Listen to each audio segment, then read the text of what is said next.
태풍과 우리나라의 주요 악기상 봅시다. 태풍은 무조건 한 문제 이상 출제가 돼요. 꼭 한 문제는 나온다 라고 보시면 돼요. 수능에서. 자, 태풍은 우리 앞에서 배운 게 뭐 배웠어요? 열대저기압이죠. 아니, 온대저기압. 그죠? 근데 태풍은 명칭이 뭐냐면은 열대저기압이에요. 열대저기압. 중심 부근의 최대 풍속이 17m/s 이상으로 발달한 우리나라 주변의 북태평양 지역에서 영향을 주는 열대저기압이에요. 온대저기압이 아니라 열대저기압에 해당이 됩니다. 그리고 북태평양 지역에서 발생한 애들을 태풍, 타이푼이라고 불러줘요. 자, 그래서 발생하는 지역이 이렇게 태풍은 어느 쪽? 서태평양, 북서태평양 지역에서 발생한 거는 태풍. 그 다음에 여기 동태평양, 미 서부 해안에서 발생하는 거는 허리케인. 그 다음에 그 인도양에서 발생하는 거는 사이클론. 그 다음에 호주 근처에 있는 호주 앞바다에서 발생하는 거는 뭐 윌리 이렇게 불러줘요. 근데 뭐 명칭이 중요한 건 아니고 발생 원인은 다 똑같아요. 제일 중요한 발생 원인은 일단은 태풍의 에너지원은요, 수증기가 공급이 충분히 잘 돼야 돼요. 그 수증기가 공급이 잘 되려면은 뭐가 잘 일어나야 돼요? 수증기의 증발이 잘 일어나야 돼요. 그러려면은 수증기 공급이 충분히 잘 되려면은 결국에는 해수의 증발이 활발해야 되고요. 따라서 해수가 증발이 잘 되려면 해수온이 높아야 돼요. 즉 열대지방의 해상 위도 5에서 25도, 수온이 27도 이상인 데서 잘 발생해요. 근데 이렇게 치면은 원래 수온은 어디가 제일 높아야 돼요? 적도 지역이 가장 높아야 되는데 아이러니하게도 태풍은 적도 지역에서는 발생을 하지 않아요. 적도 지역에서는 발생을 안 해요. 왜 그러냐면 일단은 얘가 소용돌이가 만들어져야 되는데 이 태풍 같은 경우에는 적도 지역에서는 지구 자전에 의한 전향력이 0이에요. 전향력의 힘이 적도는 0이고 근처는 너무 약해요. 그래서 전향력이 너무 없기 때문에 적도 근처에서는 태풍이 발생을 실제로는 하지 않습니다. 네. 그래서 제일 중요한 태풍의 에너지원은 수증기가 증발한 수증기가 위로 상승해서 응결해요. 그 응결하면은 수증기는 무슨 상태예요? 기체 상태가 응결이 되면서 물방울이 된단 말이에요. 물방울은 액체 상태예요. 그러면은 상태 변화에서 보면은 뭐가 되는 거예요? 응결 액화가 되는 거예요. 액화니까 이 반응은 무슨 반응이 되냐면은 발열 반응이에요. 열이 발생해요. 응결이 되면서. 자, 따라서 수증기가 물방울로 응결하는 동안에 방출하는 응결열 또는 이거는 숨어있는 열이다 라고 해서 뭐라고도 표현하냐면은 잠열 이렇게도 표현을 해요. 잡이 아니야, 잠이에요. 숨을 잠. 그래서 잠열이라고도 표현을 해줍니다. 따라서 수증기가 계속 공급이 돼야 수증기가 응결하면서 계속 열을 방출하고 그러면서 내부 온도가 올라가니까 또 이게 에너지원이 되고 또 증발이 일어나고 계속 반복하게 돼요. 그래서 결국에는 수증기가 계속 공급되는 따뜻한 바다에서 많이 태풍이 세력을 계속해서 유지를 할 수 있다라고 볼 수가 있습니다. 자, 그러면 태풍은 열대저기압이잖아요. 따라서 온대저기압하고 다른 가장 큰 특징이 전선을 동반하지 않고 전선 없어요. 혼자 다녀요. 독고다이야. 전선을 동반하지 않고요. 일기도상에서 등압선이 굉장히 조밀한 동심원 형태로 나타나요. 그러니까 예를 들어서 이렇게 나이트처럼 되게 동글동글 이렇게 나타나요. 일기도용 기호로는 이렇게 생겼어요. 태풍. 딱 봐도 그냥 태풍 같아요. 이렇게 생겼습니다. 그러니까 등압선 간격이 이렇게 좁다는 소리는 바람이 매우 강하다를 나타내 주는 겁니다. 태풍은 공급된 수증기의 양이 많을수록 큰 대형 태풍으로 성장을 하며 많은 비랑 강한 바람을 동반을 합니다. 보통 우리나라 태풍 오는 게 7월부터 9월. 근데 요새는 이제 바다 해수온이 많이 높아져 가지고 뭐 10월까지도 태풍이 오기도 해요. 7월부터 9월 사이에 태풍의 영향을 집중적으로 받게 되고요. 얘가 또 생성되는 게 어디서 생성이 된다고 그랬어요? 저위도 지역에서 생성이 돼요. 저유도에서 생성이 돼서 어디로 올라와요? 중위도 지역 이상으로 올라와 버린단 말이에요. 그러니까 열대지방에서 만들어서 온대지방으로 올라오니까 짧은 시간 동안에 큰 규모의 에너지를 고위도 지역으로 이동시켜 주기 때문에 지구의 열 평형에 기여를 합니다. 즉 저유도 지역의 잉여 에너지를 고위도로 이동을 시켜주는 이런 역할도 해주는 게 태풍이 해주는 가장 큰 역할 중에 하나다라고 볼 수 있어요. 근데 여러분들 요새 태풍 이름 보면은 어떻게 지어요? 우리나라 이름도 있지. 매미 뭐 이런 거 있잖아요. 그죠? 노루 뭐 이런 거, 제비 이런 거 있잖아. 그지? 지금은 이제 태풍위원회라고 해가지고요. 태풍이 영향을 주는 국가들에서 이름을 10개씩 내요. 뭐 베트남, 일본어, 우리나라, 괌, 이런 데, 대만, 이런 데서 막 제출을 해요. 이렇게 제출해가지고 10개를 순서대로 이름을 한 다음에 첫 해 발생하는 태풍을 1호 태풍, 2호 태풍, 3호 태풍 여기다 순서대로 명칭을 붙여요. 이렇게 해서 이름을 붙이는데 예전에는 태풍 관측소가 어디 있었냐면 괌 근처에 있었거든요. 괌 근처에 있었는데 그때는 어떻게 붙였냐면 보통 여자 이름이었어요. 사라, 주디 이런 식으로 해서 여자 이름이 많았거든요. 자기 관측소에서 관측한 사람이 자기 아내나 여자친구 이름을 붙여서 다 여자 이름이었었는데 여성단체에서 왜 그 극악무도한 태풍에 여자 이름을 붙이느냐 그래가지고 저랬다는 썰이 있어요.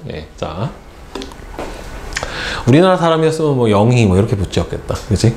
자, 태풍의 구조를 보면은 지름은 한 수백 킬로미터 정도 되고요. 자, 북반구에서 발생을 하기 때문에 바람이 저기압이잖아요. 시계 반대 방향으로 불어 들어가며 중요한 게 저기압이니까 아주 강한 상승 기류가 발생을 하게 돼요. 자, 그래서 중심부에는 아주 상승 기류가 강하니까 두꺼운 정란운이 발생을 합니다. 그래서 여러분들 태풍 위성 사진 같은 거 보면은 도넛처럼 동글동글 맺혀 있잖아요. 그죠? 가운데 구멍 하나 뽕 이렇게 뚫려 있는 경우도 있어요. 거기를 태풍의 눈이라고 하거든요. 세력이 아주 강할수록 눈이 또렷하게 나타나요. 가운데 빵꾸가.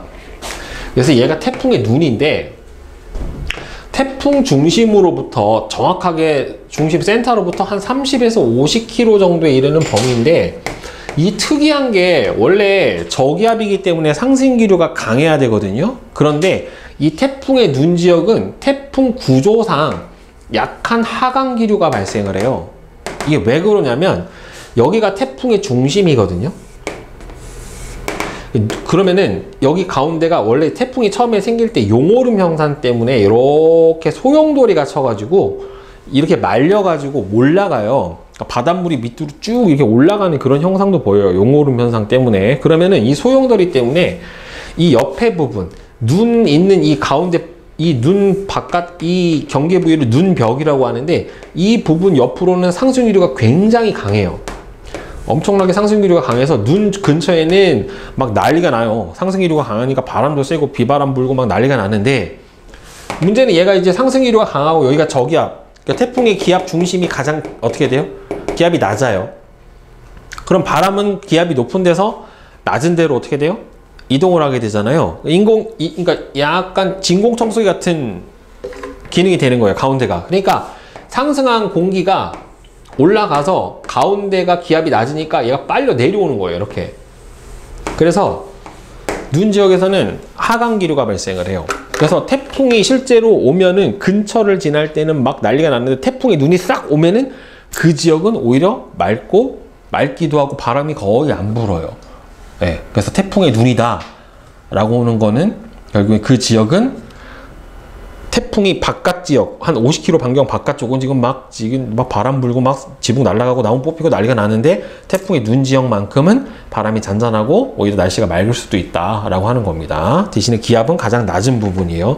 그렇다고 해서 태풍이 하강기류라고 하면 안 돼요. 눈 지역의 구조상 하강기류가 생기는 거고 대부분은 다 상승기류고 중심부로 갈수록 구름의 두께가 두껍고 바람이 어디가 가장 세냐면 이 태풍의 눈이 있는 눈벽 부분이 가장 바람이 세게 나타나게 됩니다. 그래서 옆에서 보면은 태풍 태풍의 눈 지역의 기압이 가장 낮은데 거기서 가장 풍속도 어떻게 나타나요? 작게 나타나요. 대신 눈 벽 바깥의 부분은 어떻게 나타납니까? 풍속이 크다라고 볼 수가 있겠죠. 그렇죠. 근데 이게 가운데 눈 지역을 기준으로 했을 때 양쪽을 보면 여기하고 여기하고 바람의 세기가 어떻게 돼요? 약간 다르죠. 조금 더 이쪽이 세죠.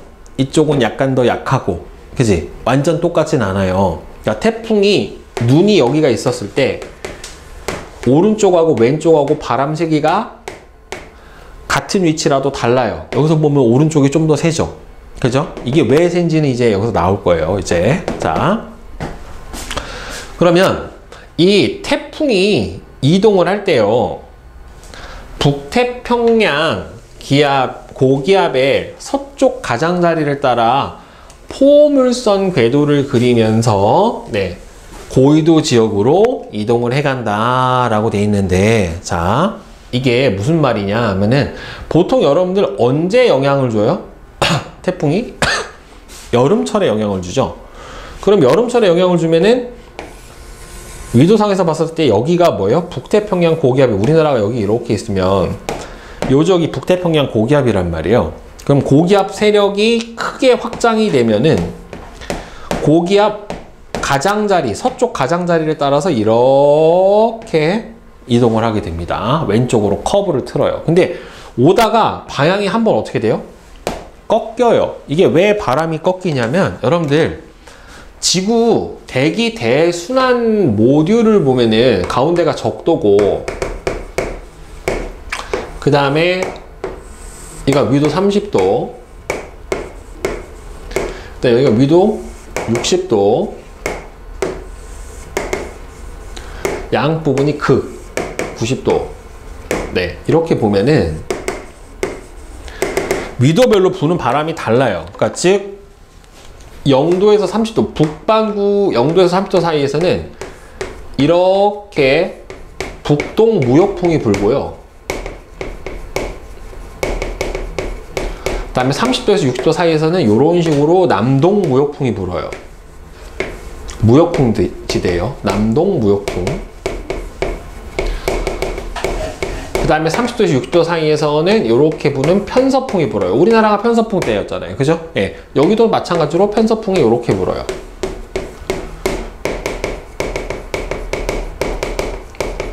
일단 60도에서 90도 사이에서는 다시 극동풍이라고 해서 이렇게 휘어지는 바람이 불어요.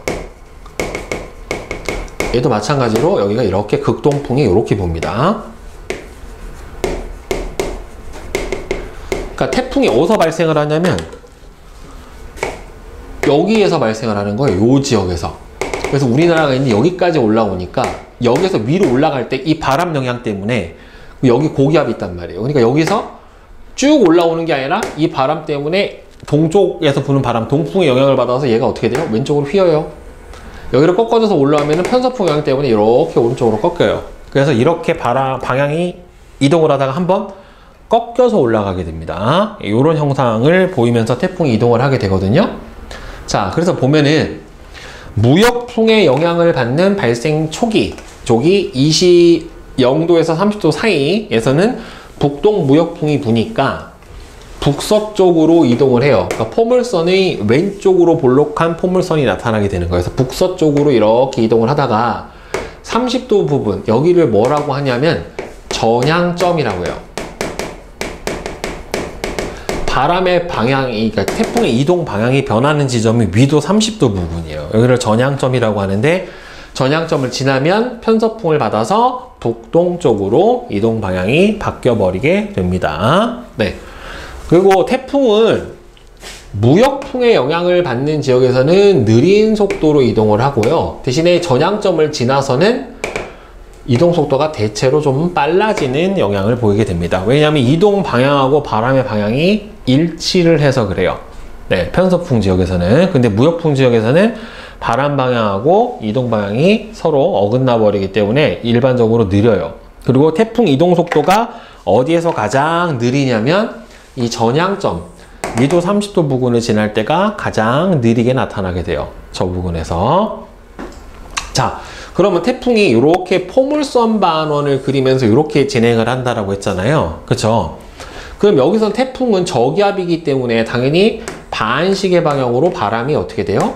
이렇게 휘어져서 불어 들어간다란 말이에요. 반시계 방향으로. 이렇게 저기압이니까 반시계 방향으로 휘어져서 불어 들어가는데, 보면은 태풍이 여기 있었을 때 오른쪽 반원이 있고 왼쪽 반원이 있고 이렇게 된단 말이에요. 태풍의 진행 경로를 봤었을 때 포물선의 안쪽과 포물선의 바깥쪽, 이렇게 오목한 쪽과 볼록한 쪽 두 군데로 나눠볼 수가 있는데, 이 태풍의 진행 방향 오른쪽 커브의 이 커브를 트는 이 오른쪽을 뭐라고 하냐면은 위험 반원이라고 하고요. 왼쪽을 안전 반원이라고 해요. 안전 반원 또는 가항 반원 뭐 이렇게 얘기를 해주는데, 보면은 위험 반원은 그러니까 상대적으로 더 위험한 거예요. 그러니까 태풍의 바람이 더 센 지역이에요. 이제 왜 그러냐면은 태풍 이동 경로의 오른쪽 반원이 바로 위험 반원에 해당이 되는데, 태풍의 바람하고 태풍의 이동 방향이랑 대기 대순환에서 부는 편서풍의 바람이 어떻게 되는 거예요? 서로 일치해 버리는 거예요. 그러니까 여기에서 바람이 불 때 이 안에서 편서풍이 이렇게 부는데, 얘가 이렇게 말려서 반시계 방향으로 바람이 들어가다 보니까 이 말려 들어가는 바람 방향과 대기 대순환 방향과 태풍 진행 방향이 서로 일치를 해요. 그러면은 시너지 효과가 다 더해져 버리기 때문에 바람이 훨씬 세요. 대신에 여기서는 편서풍이 이렇게 부는데 여기서 바람이 이렇게 말려 들어오다 보니까 태풍에서 불어 들어오는 바람하고 편서풍하고 서로 바람 방향이 반대가 돼 보니까 상쇄가 돼 버립니다. 그러니까 상대적으로 좀 더 약해진다라고 보면 돼요. 그래서 태풍의 오른쪽이 위험 반원에 해당이 되고요. 여기서는 풍속이 더 강하기 때문에 더 큰 피해가 발생해요. 따라서 태풍이 내가 있는 지역의 왼쪽으로 지나가면 나는 뭐가 되는 거예요? 위험 반원에 있는 거고, 내가 있는 지역에 오른쪽으로 가버리면 나는 안전 반원에 있게 되는 거죠. 따라서 위험 반원에 위치하느냐, 안전 반원에 위치하느냐에 따라서 바람의 세기에 대한 피해가 좀 더 달라지게 돼요. 그래서 안전 반원은 여기 나와 있는 것처럼 태풍 이동 경로의 반대 왼쪽을 바로 안전 반원이라고 얘기를 해주고, 여기는 아까도 얘기했지만은 상쇄가 돼 버리기 때문에 더 피해가 상대적으로 작게 됩니다. 자, 그리고 여기서 중요한 게 여러분들 풍향이에요. 풍향. 태풍이 여러분들, 자, 여기가 A 지역이고, 자, 여기가 B 지역이에요. 태풍이 이렇게 지나갔어요. 그러면은 위험 반원에 있는 지역은 태풍이 다가올 때부터 멀어질 때까지 이 위험 반원은, 자, 풍향이 무슨 방향으로 변해요? 시계 방향으로 변해요. 매번 나옵니다. 되게 중요해요. 그래서 얘가 태풍의 위험 반원인가 안전 반원인가를 구분해주는 가장 확실한 방법은 뭐다? 풍향의 변화를 보는 거예요. 그래서 풍향이 시계 방향으로 변하면은 어디다? 태풍의 위험 반원이다. 그 다음에 풍향이 만약에 태풍이 지나가는 동안에 반시계 방향으로 변했다. 그럼 무슨 반원이다? 안전 반원이다. 네, 이렇게 구분을 해 주시면 됩니다. 오케이? 네, 요거 되게 중요해요. 매번 나옵니다. 그래서 여러분들 온대저기압하고 태풍 앞에서 배운 두 개를 비교를 해주면 가장 큰 차이는 온대지방, 열대해상, 그 다음에는 얘는 기층의 위치에너지, 수증기의 응결열, 잠열, 그 다음에는 얘는 전선을 동반을 안 하고 얘는 전선이 동반이 됩니다. 무조건. 그 다음에 이동 경로가 서에서 동이고 얘는 남에서 북으로 포물선 경로로 가는데, 얘도 마찬가지로 풍향이 어떻게 됐어요? 만약에 저기압 중심이 내 관측 지역의 위로 지나가면은 시계 방향, 그죠? 그 다음에 저기압 중심이 관측 지역의 아래로 지나가면은 반시계 방향. 태풍의 오른쪽 포물선 위험 반원은 시계 방향, 안전 반원은 반시계 방향의 풍향 변화. 요거 꼭 기억을 해주세요. 두 개 매번 나오는 거니까. 알겠죠? 자, 그러면 태풍은 여러분들 무한정 계속 있는 건 아니고 발생을 했다가 소멸을 해야 된단 말이에요. 그러면 얘가 소멸을 하게 되는데 태풍은 아까도 얘기했지만은 세력을 계속 유지를 하려면 수증기가 지속적으로 공급이 돼야 돼요. 자, 따라서 수증기가 계속 공급이 되려면은 수온이 높은 바다를 지나가야 되기 때문에 수온이 낮은 고위도 해상으로 북상을 하거나 육지로 상륙을 해버리면은 수증기의 공급이 줄어들고, 그 다음에 지표면, 특히나 육상으로 상륙을 해버리면은 지표면하고 마찰이 심해져요. 그래서 운동 에너지가 감소하기 때문에 세력이 급격하게 약해지기 때문에 소멸해버립니다. 그리고 여기서 보세요. 태풍의 기압은, 이건 열대성 저기압이죠. 저기압이니까 기압이 어떨수록 세력이 센 거예요? 낮을수록 센 거겠어? 높을수록 센 거겠어? 저기압이니까 낮을수록 센 거예요. 그러니까 여기서 보면은 태풍 중심 기압 봐봐. 발생했을 때 992, 조금 가니까 970, 더 가니까 어떻게 돼요? 930, 그죠? 근데 여기서부터 어떻게 돼요? 점점 955, 점점 어떻게 돼요? 여기까지가 최도 맥스고, 그 다음에 점점 약해지고, 더 육지로 올라와 버리면은 기압이 더 높아져요. 더 약해져 버려요. 알겠죠? 네, 수증기 공급을 못 받기 때문에 이렇게 나타나게 되는 거고, 피해는 주로 섬이나 해안 지방에 강풍 피해가 발생을 하고, 여러분들 태풍 오면 우리나라 지나는 관문이 어디예요?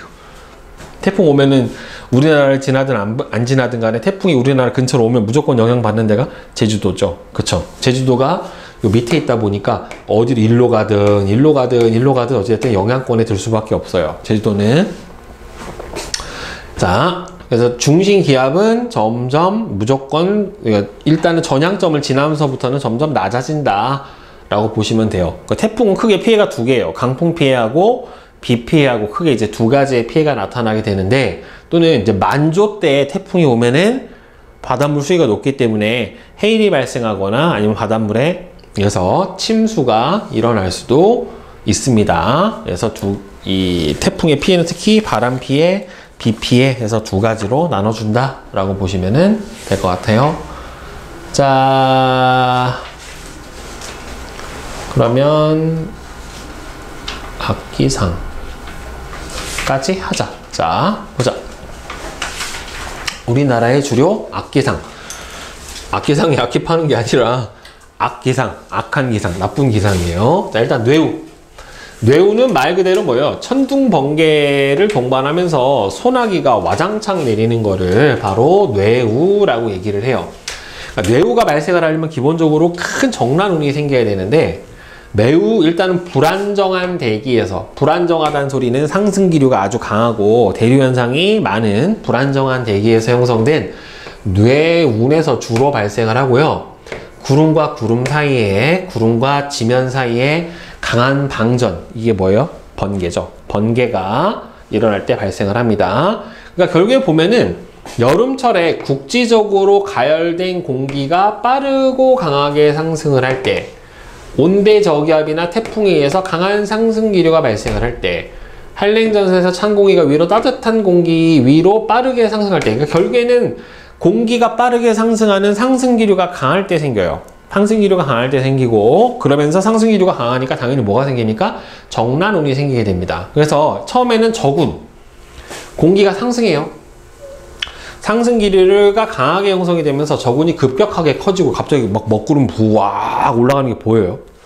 그 다음에는 성숙 단계가 되면은 이게 상승기류가 됐다가 올라가서 다시 휘어져서 내려와요.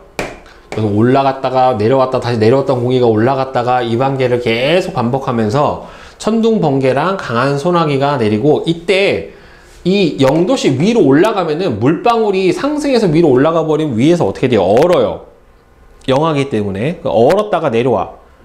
다시 또 올라가. 그럼 다시 또 얼어. 내렸다 올라오면서 계속 이제 얘가 뭐가 되는 거예요? 우박이 내리기도 해요. 이때 추운 때는. 그 다음에 소멸하면은 강하게 내리는 소나기로 인해서 하강기류가 점차 우세해지면서 뇌우가 소멸하는 이런 단계로 거치면서 사라집니다. 보통 뇌우는 여름에 6월, 8월 사이에 특히나 국지적으로 가열된 상태에서 대기가 불안정할 때 많이 발생을 하고요.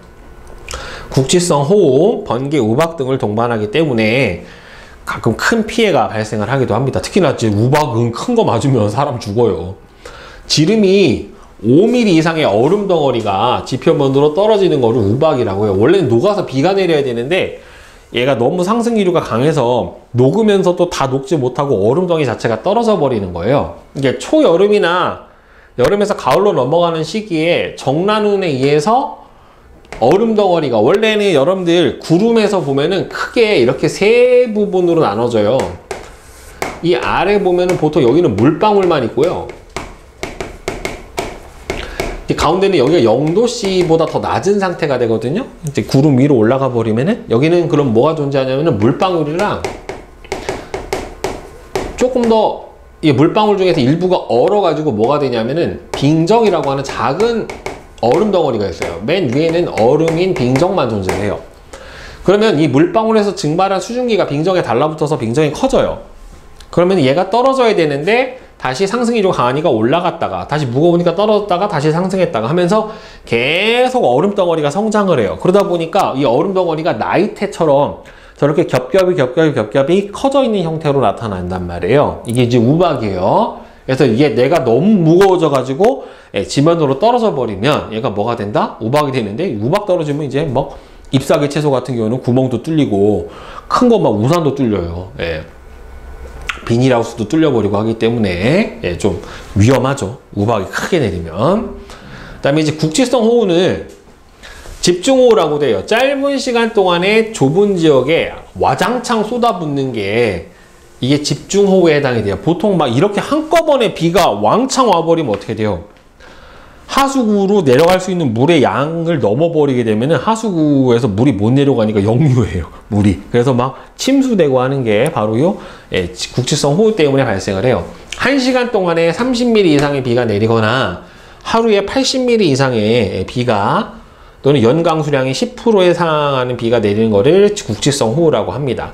그래서 보통은 강한 상승 기류에 의해서 정란운이 발생을 하거나 아니면 장마나 태풍 같은 영향을 받거나 대기가 불안정할 때 집중호우가 많이 내립니다. 이거는 뭐 몇 분만 내릴 수도 있고 몇 시간이 내릴 수도 있어요. 좁은 지역에 내립니다. 대신에 가옥과 농경지, 도로 침수, 그 다음에 한꺼번에 저렇게 와장창 내리면은 산사태가 발생을 할 수도 있어요. 그 다음에는 폭설. 짧은 시간 동안에 폭우 대신에 눈이 많이 내리면은 폭설이 되는 거죠. 보통 이제 겨울철이고요. 겨울철에 우리나라의 그 시베리아 고기압의 세력이 확장돼서 남해안으로, 서남해안 쪽으로 내려오면서 폭설이 보통 이 전라도 지방 또는 충청도 지방 쪽에 많이 발생을 하거든요. 그래서 이 폭설 와버리면은 고립돼 버리죠. 도로가 다 막혀버리고, 그죠? 차들이 다닐 수가 없고 하니까. 그 다음에는 이제 황사예요. 황사. 자, 중국 북부나 몽골 사막 또는 대륙 황토지대에서 강한 바람에 날려서, 그러니까 결국에는 강한 바람에 날려가지고 흙먼지가 싹 상공으로 떠버리는 거예요. 그러려면은 이때 여기가 뭐가 돼야 돼요? 황사 발원지에서 저기압이 형성이 돼야죠. 그래야 상승 기류를 타고 날림 흙먼지가 위로 싹 떠올라 버린단 말이에요. 그래서 대기 중으로 퍼져 올라간 다량의 미세먼지 구름이 편서풍을 타고 쭉 우리나라로 와서 우리나라에서 얘가 가라앉아야 돼요. 그럼 여기서 가라앉으려면 우리나라 쪽은 하강 기류가 형성이 돼야 되니까 고기압이 형성이 돼야 되겠죠. 인공위성에서도 보면 보여요. 뿌연 흙먼지가 보일 정도로. 우리나라도 황사 심할 때는 뿌연데 중국 같은 경우에는 아예 앞도 안 보여요. 베이징 같은 경우에는 굉장히 심해요. 황사가. 주로 발생하는 데는 사막 지역에서 흙먼지가 일어나니까 중국의 고비 사막, 내몽골 사막, 뭐 황토 고원 이런 데서 발생을 하는데 보통 봄에 황사가 온다라고 생각을 하지만 가을에도 오죠. 그리고 요새는 이제 황사보다 더 안 좋은 뭐가 날라와요? 미세먼지 날라오죠. 겨울철 되면은. 그지? 네. 발원지에서 강풍이 불거나 햇빛이 강하게 비쳐서 저기압이 형성이 될 때 발생을 해요. 그리고 편서풍을 따라 서에서 동으로 이동을 하게 되고요. 당연히 일본보다 우리나라가 영향을 더 많이 받습니다. 왜? 더 가깝잖아요. 중국 쪽에. 그죠? 기관지염, 천식, 호흡기 질환도 발생을 하고 눈 질환도 발생을 하고 너무 심하면은 아예 항공기도 못 뜨는 그런 사태도 벌어지게 됩니다. 그거 말고도 이제 뭐 강풍의 피해도 있고요. 풍속이 태풍은 17m/s 이상인데 강풍은 한 14m/s 이상의 바람이 10분 이상 지속이 되면 보통 강풍 피해가 발생을 한다라고 해요. 여름철에 태풍 또는 온대저기압이나 시베리아 고기압의 영향을 받을 때, 그래서 바람 너무 많이 불면은 농작물도 피해 오고 과일도 떨어지고 비닐하우스도 파괴되고 간판도 날아가고 이런 피해들이 발생을 하게 됩니다. 그 다음에 한파는 우리 얼마 전에 겪어봤죠. 엄청 추웠죠. 그죠? 겨울에 저온 기단의 위도가 낮은 곳으로 유입돼서 북극의 한기, 냉기가 남하에서 생기는 경우가 많죠. 급격한 기온 하강, 한랭 건조한 시베리아 고기압이 또는 영향을 주거나 아니면은 북극을 둘러싸고 있는 제트 기류가 약화가 되면서 북극의 냉기가 밑으로 흘러내려서 이 역설적으로 지구 온난화가 진행이 심하면 심할수록 이 아래 지역에서는 한파가 심해집니다. 위도가 낮은 지역까지 발생을 하고, 한파 오면 제일 안 좋은 게 뭐예요? 차량 배터리가 방전이 된다든가 아니면 수도가 얼어서 수도 계량기가 파괴가 된다든가 이런 것들이 좀 심한 피해에 해당이 되죠. 그래서 악기상의 피해를 줄이는 방법은 뇌우는 피뢰침 설치하고, 국지성 호우 같은 경우에는 배수로도 잘 정비를 해줘야 되고, 저지대나 상습 침수 지역, 여러분 대표적으로 저 강남역 같은 데는 비 오면 침수 많이 된단 말이에요. 강남지대 같은 경우에는 빗물을 잘 받아놓는 시설도 해줘야 되고, 그다음에 폭설 내릴 때는 제설 작업을 빨리빨리 해줘야 되겠죠. 서울 같은 경우에는 그래도 제설이나 대도시는 제설이 되게 빨리 잘 되는 편에 해당이 돼요. 그 다음에는 제설제가 염화칼슘 같은 거 빨리빨리 뿌려줘야 되고, 그다음에 황사는 마스크 착용을 많이 해줘야 되고, 강풍 피해는 여러분 특히나 태풍 오고 나면 유리창에 막 테이프 붙이기도 하고 하잖아요. 피해를 줄이기 위해서. 그죠? 해안가는 해일 피해를 줄이기 위해 바다로 나가지 않도록 이런 준비들을 해주면 될 것 같습니다. 자, 여러분들 5기까지 한번 풀어봅시다. 148페이지까지 앞에서부터 한번 풀어봅시다.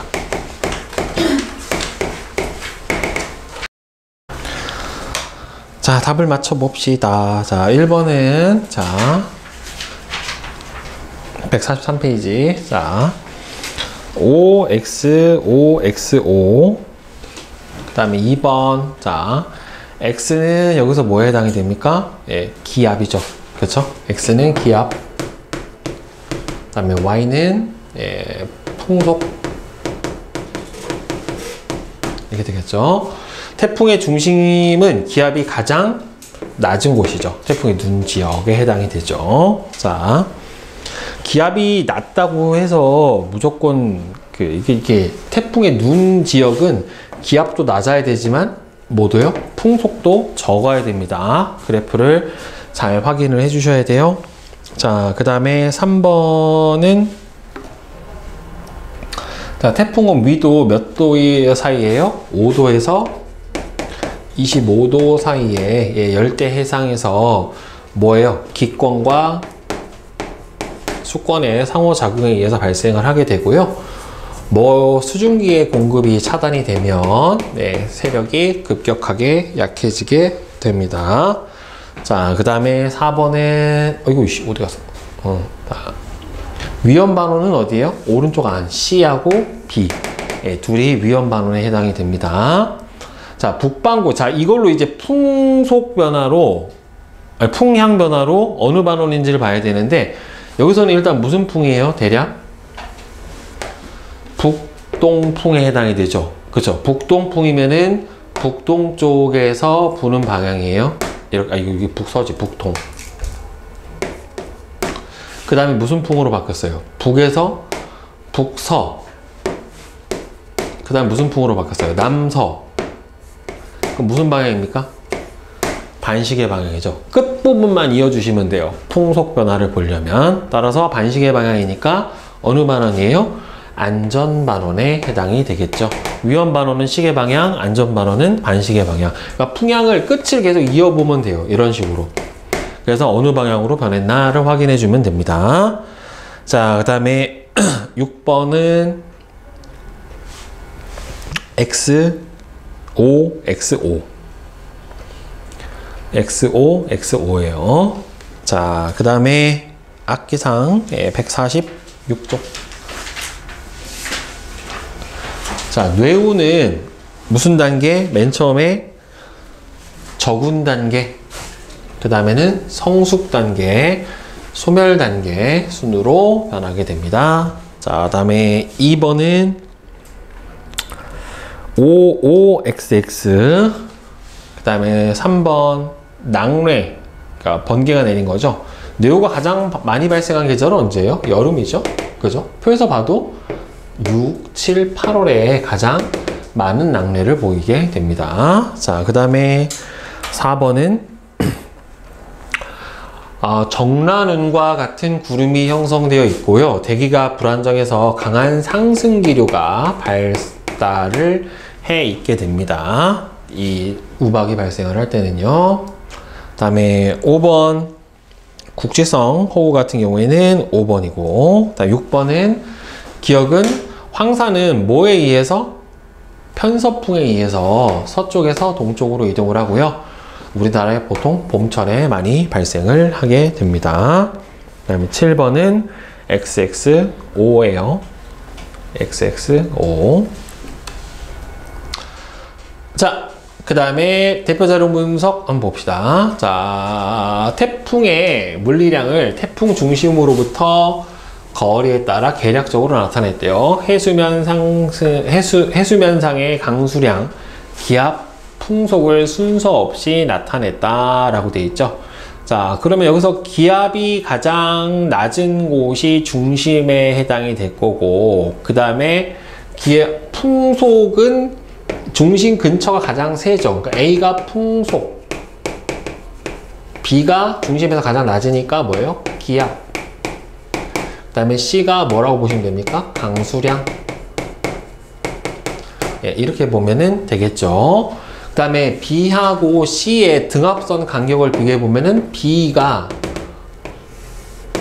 C하고 비교를 해보면은 풍속이 훨씬 더 세죠. 그쵸? 따라서 풍속이 셀수록 등압선 사이 간격이 어떻게 돼요? 더 좁죠. 따라서 B가 등압선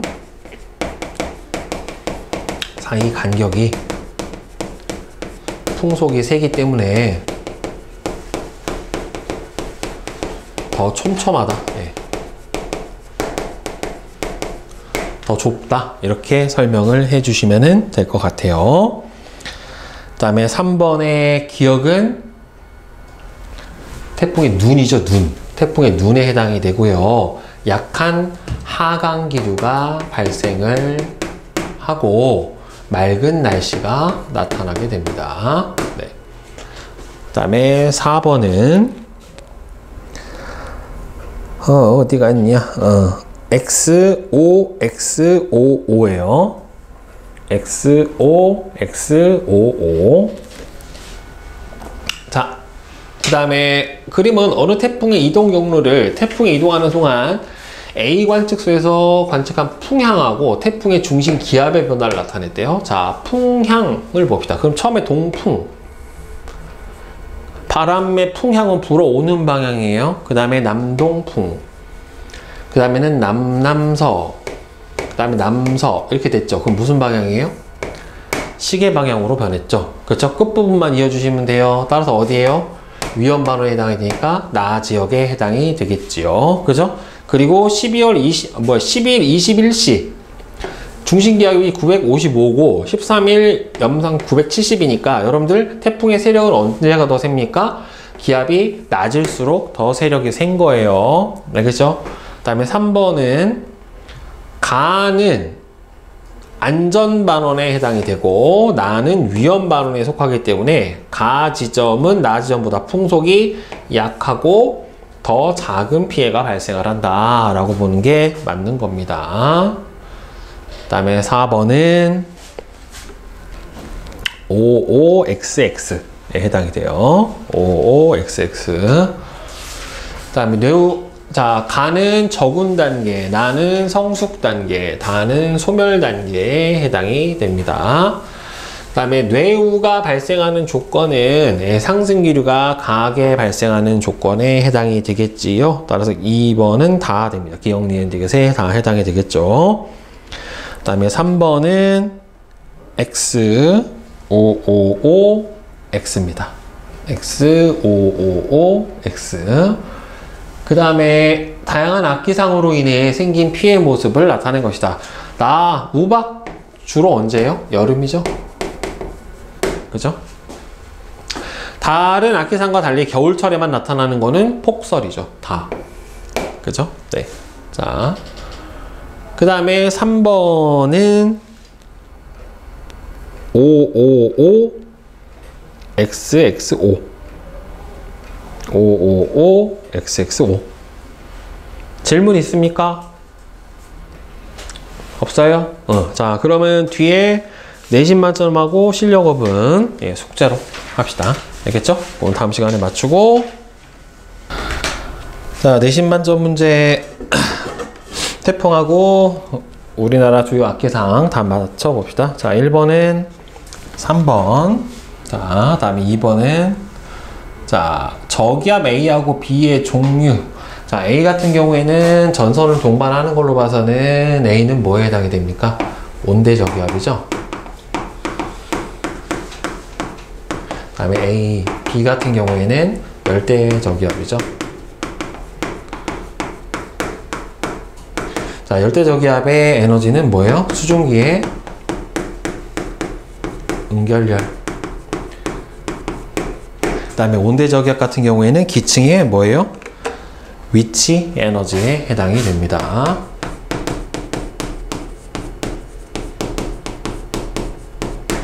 네. 자, 그 다음에 3번에 2, 4번에 2, 5번에 4, 6번은 3, 7번에 5, 8번에 3, 9번에 5, 10번에 4, 11에 2, 12에 2, 13에 1, 14에 5, 15에 4, 16에 4, 17에 4. 네. 그 다음에 실력업은 1번에 3, 2번에 1, 3번은 3, 4번에 3번입니다. 네. 자, 질문. 자.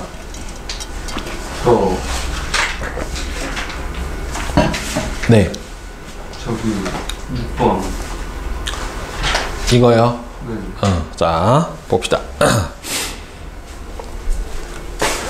7월 2일에 발생한 어느 태풍의 이동 경로하고 그 다음에 7월 9일 이후에 예상 경로를 나타냈대요. 7월 9일 여기 이후로는 태풍이 이렇게 우리나라에 상륙해서 동해안 쪽으로 빠져나가는 형태로 나타나게 되는데, 자, 육지로 상륙을 하면은 태풍의 세력이 어떻게 돼요? 약해집니다. 수증기의 공급을 못 받기 때문에. 그럼 태풍의 세력이 약해진다는 소리는 기압이 어떻게 된다는 소리예요? 높아진다는 소리예요. 왜냐하면 태풍은 저기압이기 때문에 기압이 낮을수록 세력이 센 거예요. 따라서 높아진다는 맞는 거고, 이동 속도도 어떻게 됩니까? 예, 더 빨라집니다. 일반적으로 전향점을 지나고 나서 이 30도 부분을 지나고 나서부터는 태풍의 진행 방향과 바람 방향이 일치하기 때문에 이동 속도가 빨라요. 전향점에서 가장 느리고, 그 다음에 태풍의 눈이 더욱 뚜렷해지는 경우는 세력이 세지는 경우만 그래요. 이건 세력이 약해지니까 태풍의 눈이 뚜렷해질 수가 없습니다. 네. 자, 그 다음에 9.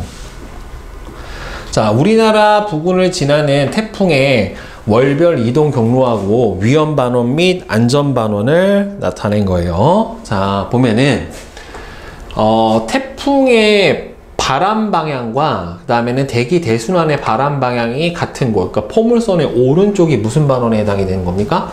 위험 반원에 해당이 되는 거죠. 그렇죠. 그럼 여기서 위험 반원에 해당이 되는 부분은 어디예요? 안쪽에 해당이 되는 B하고 C 부분이 위험 반원에 해당이 되는 거고, A하고 D 부분이 무슨 반원에 해당이 되는 겁니까? 안전 반원에 해당이 되는 거죠. 그렇죠? 따라서 기억은 틀렸고요. 자, 그 다음에 태풍의 이동 속도는 아까 선생님이 30도 부근을 넘어가면서부터 빨라진다라고 그랬죠. 왜 그러냐면 태풍의 진행 방향하고 편서풍 바람 방향이 여기서 일치하잖아요. 근데 태풍의 진행 방향하고 무역풍의 바람 방향은 여기서 어긋나 버린단 말이에요. 그래서 느려요. 자, 따라서 맞아요. 풍속은 태풍의 이동 경로의 오른쪽 반원이 위험 반원이기 때문에 왼쪽보다 당연히 더 강합니다. 그래서 니은 디귿이 맞아요. 네. 그 다음에 11번 10. 1번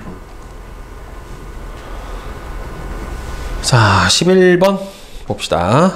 자, 태풍이 우리나라 주변을 통과하는 경로를 이 태풍의 중심 기압 및 최대 풍속의 변화를 나타낸 거예요. 지금 보면은 중심 기압이 다가오면 다가올수록 낮아지긴 한데 중심 기압이 가장 낮은 지점에서 풍속이 어떻게 나타나요?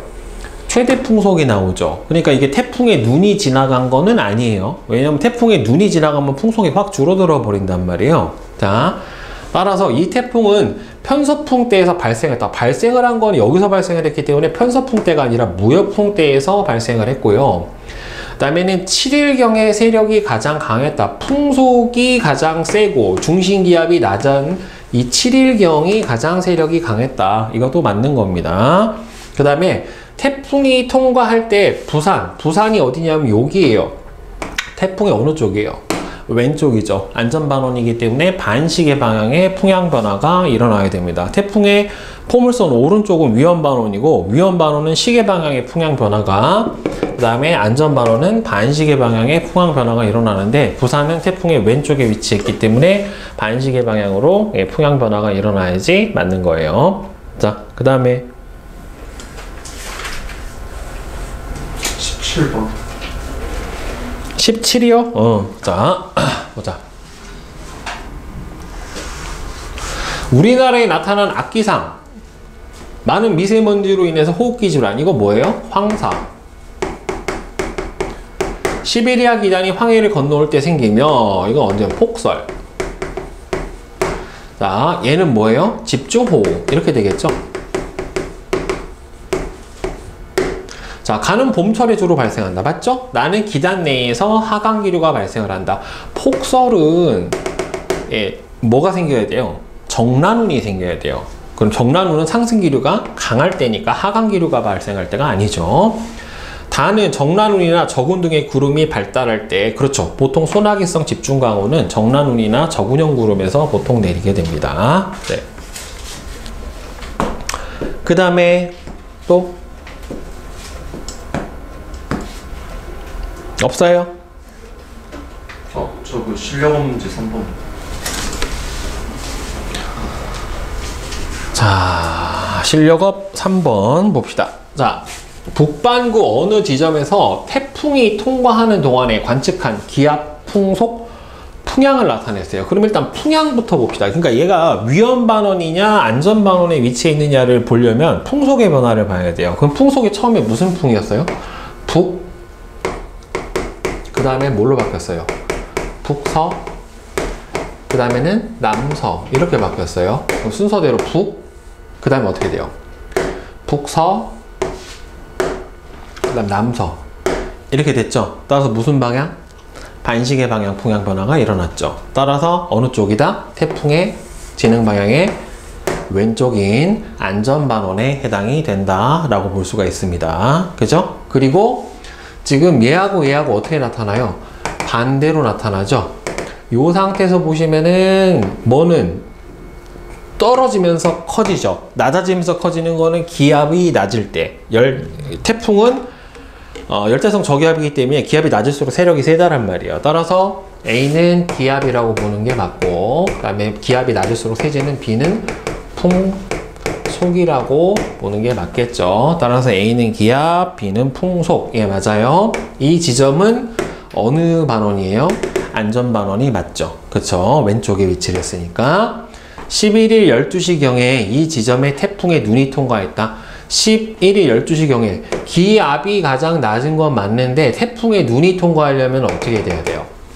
풍속이 줄어들었어야 돼요. 근데 풍속이 줄어들진 않았죠. 그러니까 기압이 무조건 가장 낮다고 해서 태풍의 눈이 통과했다라고 해버리면 안 돼요. 태풍의 눈이 통과하면 풍속이 줄어들어야 된단 말이에요. 알겠죠? 그러니까 틀렸어요. 그러니까 많이 나오는 잘못된 보기 중에 하나입니다. 예. 질문 없어 이제? 네, 오케이.